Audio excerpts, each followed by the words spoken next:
Hey, I'm so glad you're here right now because I have a feeling that you didn't just stumble across this by accident. Maybe something's been quietly nagging at you. Not a crisis, not a breakdown, just this low hum of off. Like life is fine on paper, but something doesn't quite fit. If that's you, stay with us.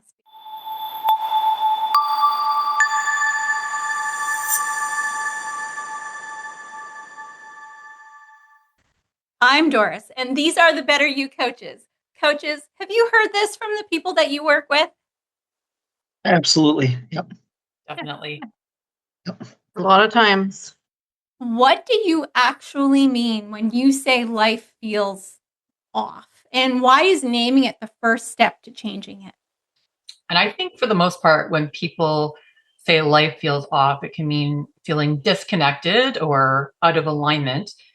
And this can present in a number of ways, like maybe you're feeling bored or anxious, or you're procrastinating and you don't know why.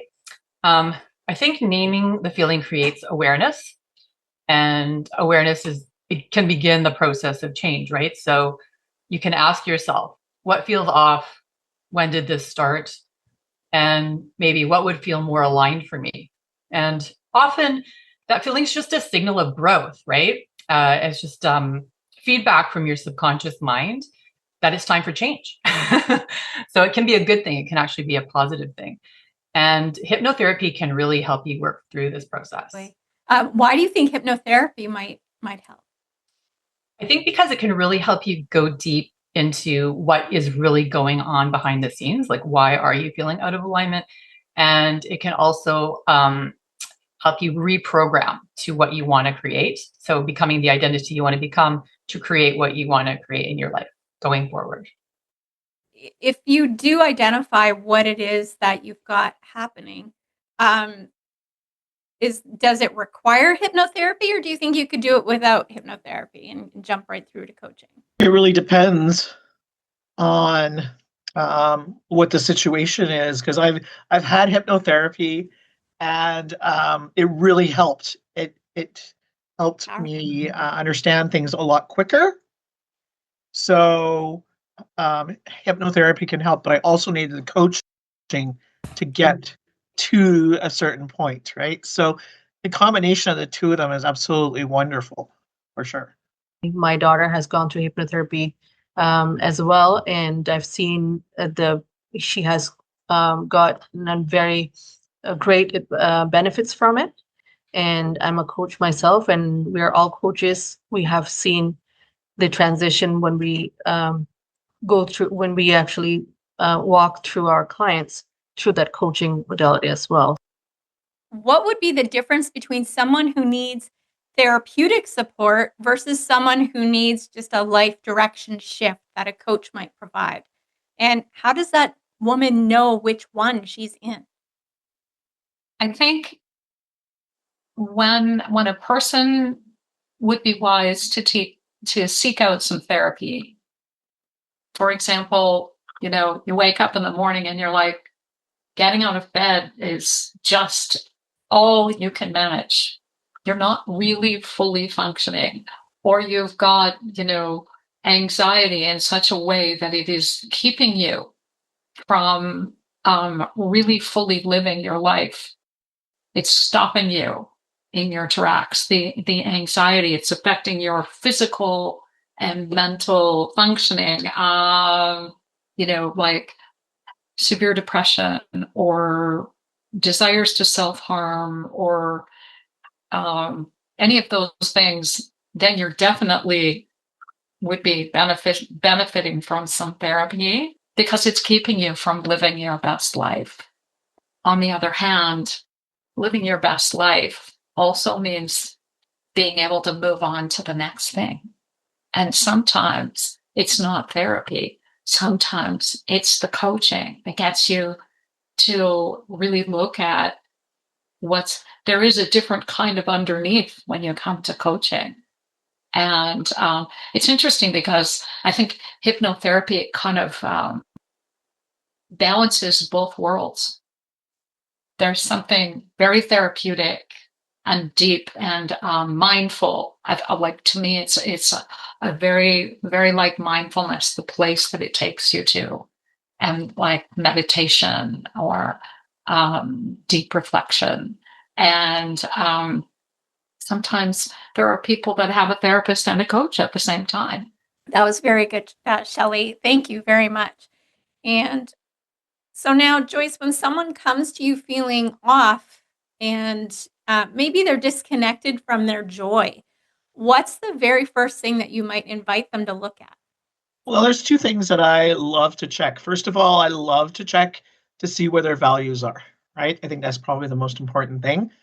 And then really dig into the why they're feeling like that. So it could be through a visualization. I could do some timelines and see where things are and what's going on. And with, just asking a simple question like, when was the last time you were happy? Give me a picture of it. Let me know how it feels. And then working away towards that, right?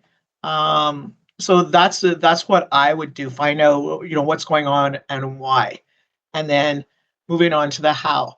If you don't know why things are happening, it's harder to move on to the how, right? Because you got to make some adjustments and some changes, not just visual, but what it felt like. So those are the two things and connecting it to your values makes it a lot easier to continue, right? Because you're doing it for your reasons, for what makes sense and what you value, not for something else. I also, I'm trying to think back to the clients that I've worked with, and I don't know if there's been even one that has come. No, there has been one that has come to me that knew exactly what they wanted. But most of them, they come to me thinking, well, there's something off, or they're not sure, or maybe they think they know, and then we start digging into it, and it was something completely different that they needed to work through.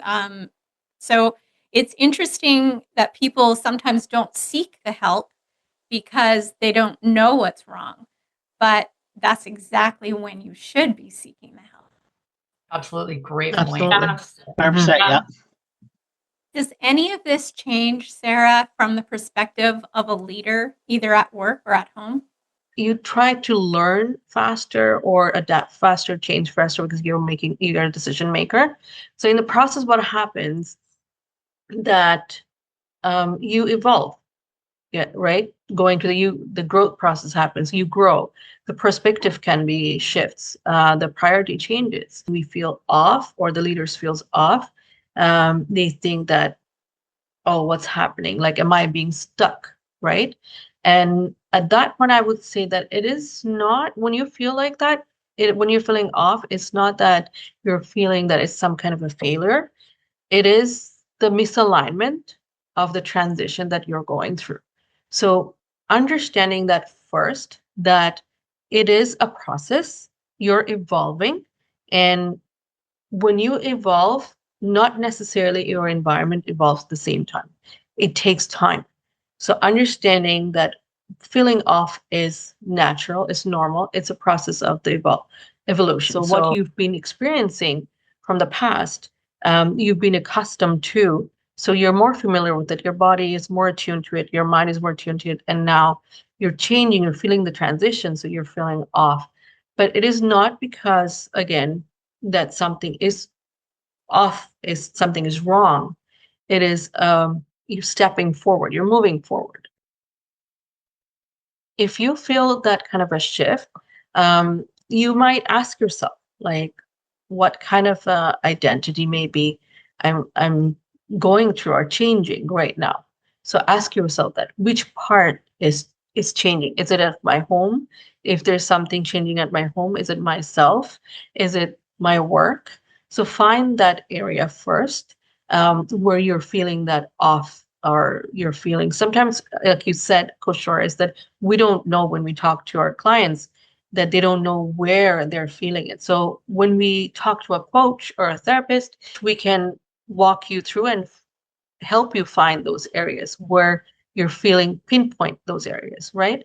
So keep that in mind. And take those small, courageous steps, because every single time you take a step, that's actually you're changing, you're evolving, and you're creating a new identity. You're expanding your capacity as well. Yeah, absolutely. Everything that you're saying, Sarah, makes so much sense because the body habitually follows the same neural pathways that it's comfortable with, that it's been doing for a long time. And when there's change, there's this, exactly what you say, this misalignment. And so as we move into the newness, it's about creating new neural pathways and actually becoming aware of them and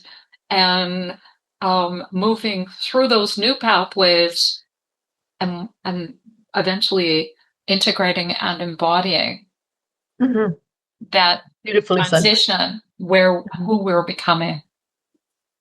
So it's kind of a beautiful process. I And think that I saw something this week. I think Doris posted it.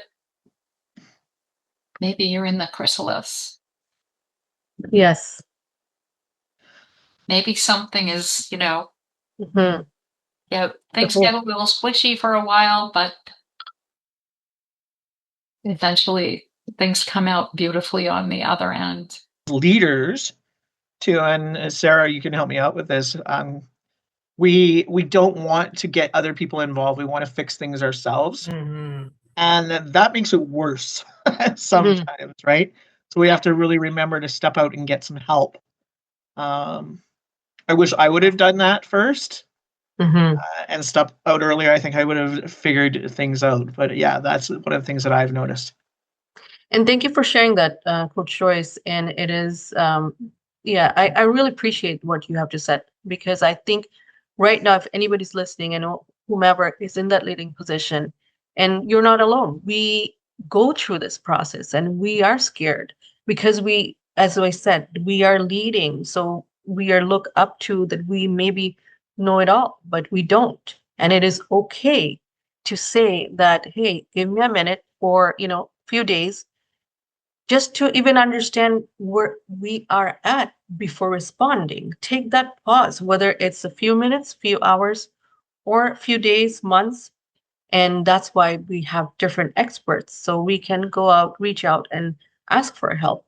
And Joyce, you also mentioned that you did not realize, but you acknowledged that. And you later on actually sought that help. You actually looked out for that help. And now you have become the coach. So you know what was the process and what it cost you.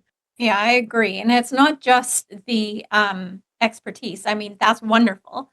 But it's for the same reason that doctors have doctors and lawyers have lawyers, coaches have coaches, counselors have counselors. We all have, it's maybe the same level of expertise, but we have blind spots where we're concerned. And so it's a lot easier from someone else looking in and helping you examine your limiting beliefs that can help you. Right. And we're back to hypnotherapy because, limiting belief is something that Coach Tiffany is an expert in eliminating with her hypnotherapy and her mindset work. But that's the thing, is the blind spots hold us back as well. And I think nervous system work is also so important as well, because now we're finding out, like, there's, that direct correlation, like you guys are saying, right, with your mind and your body and the connection. Oftentimes, when you've been doing so much, the on switch doesn't shut off, and that can really impact us. I think Joyce is very, very aware of that. When the on switch doesn't shut off, the system, it's like driving your car too fast or too long. It wears out. And so, yeah, we have to manage the nervous system and really address the ability to regulate ourselves, regulate our emotions, and become aware of when we need to slow down and find some serenity. Yeah. Yeah, I couldn't agree more, Shelley. 100%. 100%. And a lot of people aren't aware. That's like we were discussing before. Like a lot of people come to coaching and they're not even aware of what's going on, like why they're feeling so anxious or nervous or whatever it may be, right? And so this kind of work really helps with that. Okay, before we go, it's game time. And this one is this or that. So if you're watching and you want to join us in this game, drop the question number and the answer in your comments. Balloons will be for option 1. Spaceships will be for option 2. All right, coaches, here we go. So this or that. Would you rather know how the story ends or be completely surprised every time? Everybody wants surprises. Yeah. Awesome. Would you rather always know what people really think of you or never know what they think of you?